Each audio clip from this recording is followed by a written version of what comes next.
Welcome मित्रांनो, तर आपला टायगर ऑफ फिजिक्स या चॅनलमध्ये आपला सहर्ष स्वागत आहे। तर आपण 12वी मध्ये फिजिक्स या सब्जेक्टमध्ये रोटेशनल डायनामिक्स या चॅप्टरमधला law of conservation of angular momentum हा टॉपिक शिकणार आहोत। तर बघूया, for isolated system in absence of external unbalanced torque angular momentum of system is conserve. तर आता सिस्टीम, आयसोलेटेड सिस्टीम म्हणजे काय, कोणते एक ऑब्जेक्ट असेल त्याला सिस्टीम म्हणतात।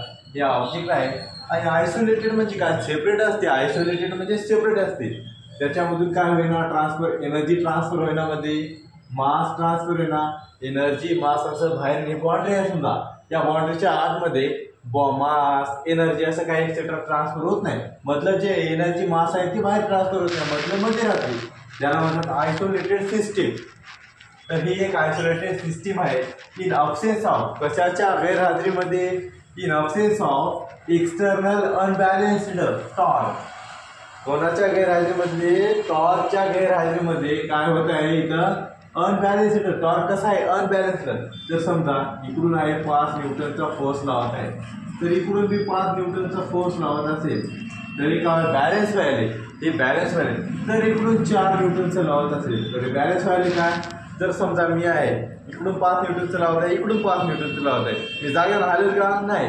जर इकडून 4 न्यूटनचं आणि इकडून 5 न्यूटनचं लावत आहे तर मी इकडं जाईल, जिकडं फोर्स जात असेल तिकडं, तर मी इकडं जाईल मोशनमध्ये। तर हे काय व्हायला, अनबॅलन्स व्हायले। जेव्हा 5 न्यूटनचा फोर्स लावत असतील तर मी जागेवर जाईल, जेव्हा इकडं 4 आणि इकडं 5 लावत असतील तर मी जिकडं फोर्स जात आहे तिकडं जाईल, म्हणजे काय व्हायले, अनबॅलन्स व्हायले। तर ते एक्सटर्नल बाहेरून जे पडते, बाहेरून पडणारा एक्सटर्नल अनबॅलन्स्ड टॉर्क बघा आहे, angular momentum of system is conserve. ते कसं असते, कन्झर्व म्हणजे काय, कन्झर्व म्हणजे कॉन्स्टंट, कन्झर्व म्हणजे कॉन्स्टंट असते, कॉन्स्टंट म्हणजे स्थिर असते, न बदलणारा। कॉन्स्टंट म्हणजे काय, कन्झर्व म्हणजे स्थिर असते। तर बघूया आपण, the angular momentum of system is given by, angular momentum सिस्टमचे अँग्युलर मोमेंटम कसे दिले आहे ते बघूया आपण। L bar equal to R bar cross P bar.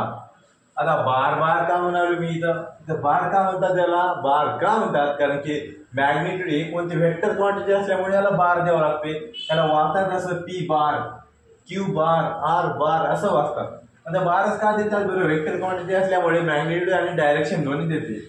तर डायरेक्शन कशी देते ते तुम्हाला माहित आहे। जर समजा बार म्हणजे तुमच्या विचारात येत असेल बियर बार, तर ते बियर बार न, जेव्हा आपण बियर बार मध्ये गेल्या, बियर मारल्या, तर आता मॅग्निट्यूड असते म्हणजे आपण चलायल्या, पण डायरेक्शन म्हणजे काय असतं, पिल्यानं असं दुलता बघा, ते बार इथला नवं, म्हणजे इथं सेम आहे, तसंच कॉन्सेप्ट इथं लागू होते। बार म्हणजे काय, डायरेक्शन पण देते, काय देते, मॅग्निट्यूड पण देते, वेक्टर क्वांटिटी आहे। तर where L is angular momentum, काय L angular, L bar is angular momentum आहे। आर बार काय, R bar is position vector from axis of rotation. आता तुम्हाला क्वेश्चन पडला असेल ऍक्सिस ऑफ रोटेशन म्हणजे काय।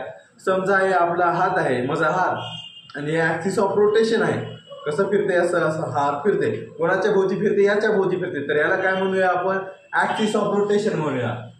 पोझिशन वेक्टर माहिती आहे का, कुठून राहते, ओरिजिन पासून राहते position vector, origin from object पर्यंत, त्याला म्हणतात पोझिशन वेक्टर। आणि पी बार काय, P bar is a linear momentum. Linear मोमेंटमचा फॉर्म्युला माहिती आहे का, P equal to M V. आता व्ही बार द्यावं लागते, पी बार द्यावं लागते, कारण ही वेक्टर क्वांटिटी आहे, एम ही स्केलर क्वांटिटी आहे। तुम्हाला काय असेल तर बघूया आपण पुढचं, P bar is linear momentum. Linear momentum एवढं कळालं का, तर आपण याला काय करूया, differentiating with respect to time, त्या वेळेनुसार बदलणाऱ्या क्वांटिटीला, म्हणजे ते कोणती अँग्युलर मोमेंटम आहे, वेळेनुसार बदलणारी क्वांटिटी कशी तयार होते, डिफरन्शिएट म्हणजे तयार करणे, डेरिव्हेटिव्ह काढायची आपल्याला त्याची। आता याची डेरिव्हेटिव्ह काढायची आहे, डी म्हणजे काय, चेंज असते, डेरिव्हेटिव्ह कोणाचा चेंज आहे, डी एल बार, एल बार म्हणजे काय, angular momentum, D L bar upon D T, T काय, टाइम आहे, वेळेनुसार बदलणारी क्वांटिटी म्हणजे अँग्युलर मोमेंटम, त्याची काढणारा काय असते ती, तर D upon D T R bar cross P bar. आता आपण बघूया एल ची व्हॅल्यू काय, एल बार ची व्हॅल्यू काय, R bar cross P bar आहे। तर आपण ठेवू शकता इथं एलच्या जागी R bar cross P bar. तर हे जसं तसं लिहून घ्यायची, तर L bar D L bar upon dl bar upon dt equal to r bar ला r. आता हे क्रॉस प्रोडक्ट आहे, प्रोडक्ट म्हणजे गुणाकार करायचा. क्रॉस प्रोडक्ट असल्यामुळे आधी काय करूता, सुरुवातीला पहिलं जसं असतं पहिलं ॲज इट इज घ्यायचं, डेरिव्हेटिव्ह दुसऱ्याची घ्यायची. पहिलं ॲज इट इज क्रॉसला क्रॉस, डेरिव्हेटिव्हची D bar D P bar upon D T, derivative दुसऱ्या घ्यायचा प्लस दुसरं जसं तसं घ्यायचं. दुसरं जसं तिथे घेऊ शकता का आपण? नाही, कारण का की उलट तिथे जवळ नाही, आज आधी नंतर पी. दुसरं जसं आपण इथं घेऊ शकता, पहिल्याची डेरिव्हेटिव्ह इथं घेऊ शकता. मग आपण हे काय माहिती आहे का तुम्हाला, D P bar upon D T. आता मोमेंटम हे टाईमनुसार बदलणार आहे, ते आपण नवीला शिकलं, त्याला काय म्हणतात, फोर्स म्हणतात. तर आपण इथं लिहू D P bar upon D T, force आहे, R bar cross F bar. कसं आलं हे मोमेंटम हे टाईमनुसार बदलते, त्याला काय म्हणतात, फोर्स. तर फोर्स हे वेक्टर क्वांटिटी असल्यामुळे त्याला बार देऊ, प्लसला प्लस.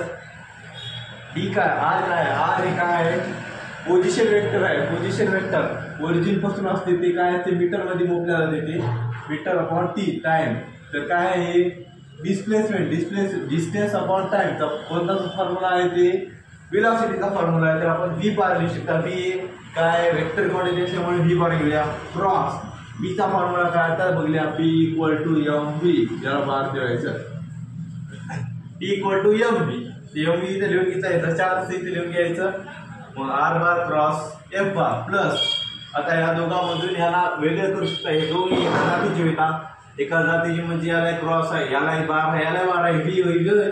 आपण हे वेक्टर क्वांटिटीचे एकीकडे आणि स्केलर क्वांटिटी थोडं बाहेर काढून घेऊ, त्याला ब्रॅकेटमध्ये ठेवू. म्हणजे जसं लिहिल्या पुरा त्याला ब्रॅकेटच्या बाहेर काढल्या, या दोघांना ब्रॅकेटमध्ये घेतल्या. हे जसं तसं R bar cross F bar plus. आता एमला एम. आता हे काय वेक्टर क्वांटिटीमध्ये जे दोन सारख्या क्वांटिटी असतात त्याचा प्रोडक्ट काय आहे, ते झिरो येते, सारख्या प्रोडक्ट. जर हे कोणता असेल डॉट प्रोडक्ट असेल तर काय येते, डॉट प्रोडक्ट असेल तर व्ही बारचा स्क्वेअर येते. तर इथे येत नाही कारण झिरो येते. तर हे जसं तसं इथं equal to R bar cross F bar M, याचा झिरो व्हॅल्यू येते इथं बघा, V bar cross V bar equal to zero. तर हे झिरो झालं, हा पूरा ब्रॅकेट झिरो होत आहे. म्हणजे जशात फॉर्म्युला कशाचा आहे, फॉर्म्युला टॉर्कचा आहे. एफ बार क्रॉस ही R bar cross F bar formula टॉर्कचा आहे. तर बट परंतु काय झालं इथं, R bar cross F bar equal to torque आहे. हे कशाचा फॉर्म्युला आहे, टॉर्कचा फॉर्म्युला आहे. हे जशातच जमेल का नाही, तर टॉर्कचा फॉर्म्युला घेतला आपण, त्याच्या जागी टॉर्क लिहू शकतो आपण. एवढ्याच्या जागी एवढ्याच्या जागी टॉर्क लिहिलं आपण. तर टॉर्क लिहिणार मग काय होते, हे जशात घ्यायचं, if torque bar equal to zero. जेव्हा टॉर्क हे झिरो होते, म्हणजे हे दोन्ही झिरो होतात, तेव्हा काय होते बघूया आपण.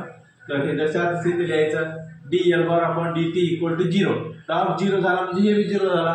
मग हे आपला टाइम इथे भागाकारात आहे याच्या, तर इकडे कुठे जाते गुणाकारात. याच्या गुणाकार केले, झिरोच्या भागाकारात किंवा गुणाकारात गेले तेव्हा पूर्ण काय ते झिरोच होऊन जाते, गुणाकार किंवा भागाकार. हे इकडे गेला म्हणजे गुणाकार केला म्हणजे झिरो झाला. एल काय झाला, where L bar is constant. L काय झाला, कॉन्स्टंट. आपल्याला हे दाखवून द्यायचं आहे.